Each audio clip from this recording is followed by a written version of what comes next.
Hey guys, welcome back to Tip Tuesday. My name is Matthew Sturkey with Stone Mill Log and Timber Homes. Thanks for joining us on this snowy Monday afternoon. Hope everybody is safe and warm as we get ready for some really cold temperatures.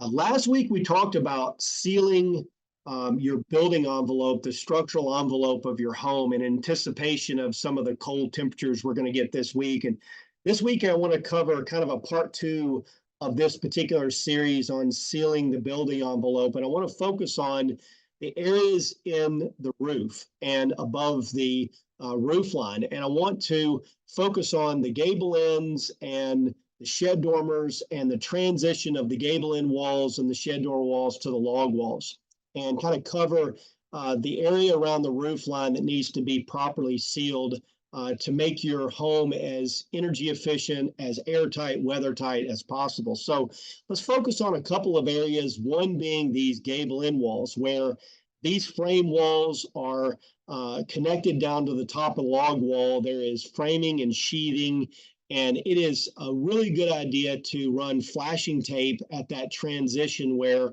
the frame wall comes down to the log wall before the house wrap goes on, and then your siding goes on to cover that. This is a pre-framed gable end wall that's got log siding on it. So the in and behind this is a frame wall with exterior sheathing.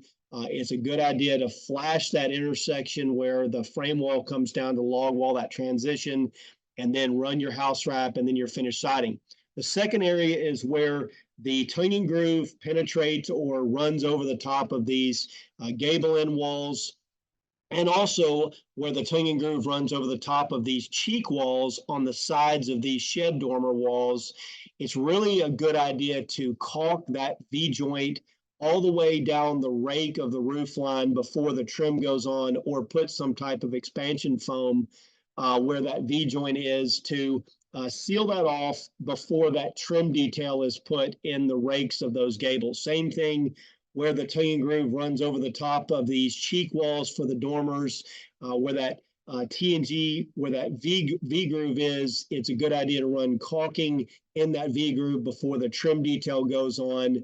And then the area that connects to the roof line, run flashing up the side of the wall, and then seal that off, and then run your finished siding down on top of the flashing. So that's a really good transition detail, not only where the frame wall comes down into the top of the log wall for the gables and the dormers, but also sealing up that building envelope where the T&G, where the V-joints come across the tops of these gable end walls and cheek walls for the dormers, to seal that off, to make sure that your house is as airtight and weathertight and as energy efficient as possible as we get ready for some of these colder temperatures. And this is, things to do during construction. So this is more of a construction tip on things to do during the construction process when you're trying to seal up the building envelope. And a lot of these things get done during that chinking and staining and caulking process during that application phase of those products. So if you have any questions about sealing the building envelope and where are the areas that you need to pay special attention to, feel free to reach out to us anytime.